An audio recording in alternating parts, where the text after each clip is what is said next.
Hello and welcome. I'm Siinom. It is 23:06 South African Standard Time. So this is a new video under Elliott Wave by Shane, and I think you will be seeing me awfully a lot because, well, Shane and I do have this kind of an agreement that I will be recording videos, for him because I'm like his student, in case you didn't know, because I know very well that some of you do know me.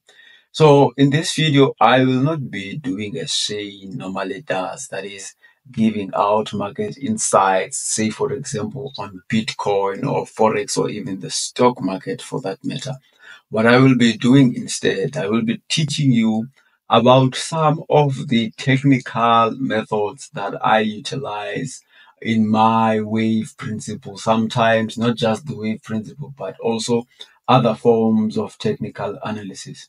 So what we're going to look at today is what Jeffrey Kennedy calls the Kennedy timeline technique or a guideline. You'll hear him say sometimes it's a KTL. So basically what it does, it looks for the possible time span of the waveform as well as its completion using the second wave as well as the point of recognition. So if you do not know what is a point of recognition, I will explain it to you just now. So this is how it actually occurs. You take the trend line right here and project it from the termination point of wave one. So in this case, we're going to look for the target or the end point or the possible end point of the fourth wave, which is right here, this guy of the intermediate degree, using the second wave right here of the same degree.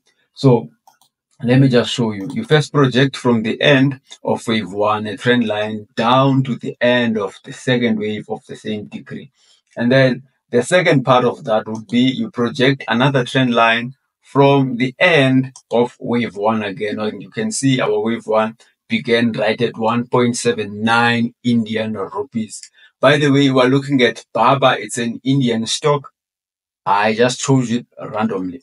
So after projecting from the end of wave one, you move towards the end of subwave two within the third wave. As you can see, this is wave one, two, and then we have our third wave right there at the top.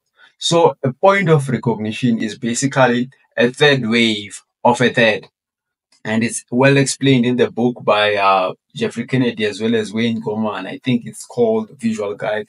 So if you look here, the first trend line is from the termination point of wave one down to that of wave two. And then the second trend line right there is from the termination point of wave one down to the termination point of subwave two within the third wave. So we take these trend lines right here. Let me first take this one and project it from the end of the third wave of the same degree. So let me just show you how this actually works. We have to be very precise because it also helps quite a lot. Jeff taught it, I think, last year in a video he shared like freely on I think Twitter. That's when I saw it. And then you take the second one right there, and then you project it also, to the same point, which is what the end point of the third wave. Why the end point of the third wave? Because that's where the fourth wave begins. When the third wave ends, the fourth wave begins. So following this, you have now this space right here, because you can see the first trend line ends there, and then the second one, it ends there. You take what we call a vertical line and project it at the end of the first line. And again, a second vertical line, you project it at the end of the second line. So we can delete these ones because we don't have a need of them anymore. Now, what happened is Jeff never gave these lines right here a name or anything, but I did, which I call them the KTL minima as well as the KTL maxima. So what happens is within this space right here, this is, by the way, the first part of this technique. It's a bit complex technique for those, who are not used to it, but it's not really that complex. So if you look here, there's this box right here, the red box with a blue, I guess, background. It normally predicts, the end of the fourth wave. And you can see right now with this possible wave count, because I believe this is W right here, and then X and then Y. If not, this can be W, X, and then Y, and then X, and then wave set of like the fourth wave right there. Either way, you can see we are really, really, really, really close within that to this box right here, because here is my invalidation level. Once you go below, it will be wrong. But once we enter and trade inside this box right here, because I believe that we shouldn't breach this line. But what happens when we breach it, I will explain it to you. In the case we didn't, we expect the market to bottom within this zone right here, and then we continue to move to the upside. So this guideline is very, very helpful because it also prevents people from making these mistakes that are very common when people are doing a wave count. I used to be there before I met Shane, and then, he taught me a couple of things, of which since then I have been able to avoid such errors, which are very common amongst the Elliott Wave analysts. So if you look here, I think once you enter this box, it will, be a sign that indeed the fourth wave has ended. But what happens when the fourth wave moves sideways to a point whereby it has like forgotten about this box right here? I will also explain it. Now, another interesting fact about this box right here, if you combine it with the fibs, of course, we know that the fourth wave normally retraces between 38.2 to 50% of the third wave right here. So if we project it with this being right here, this level being the beginning of the third wave, and then down to up to its end right there, what you will find is that 38 as well as 50. Okay, we haven't reached those two levels. Now let us use these two. What you will find is that there is this box now that you will see is between these vertical lines created by the KTL as well as these lines that are horizontal created by the Fibonacci levels. I call them the Fibo KTL lines or box at times because they are very helpful in predicting both the time span of the fourth wave as well as the price span of the fourth wave. So that is like the depth in terms of price as well as the sideways movement in terms of time. So it's a very, very easy technique to understand. That's the first part, by the way.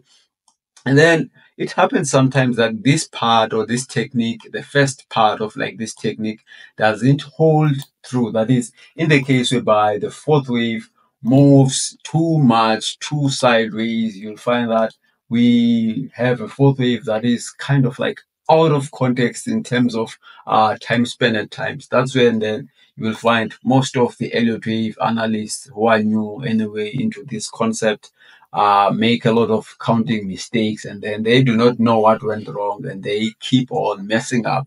And of course, you know that they are going to make trading decisions based on this. So what this technique basically implies is that the range or the time span of the fourth wave will be equal to that of the second wave of the same degree up to that of like the second wave of the, or rather the subwave of the third wave within like, this impulse. That is from here down to there. That is like, that's the maximum, or else like as the minimum from there down to there, which is like the end of wave Y in this case. It works like very, very well, in a lot of impulses, not just that one. Let me show you right on this one.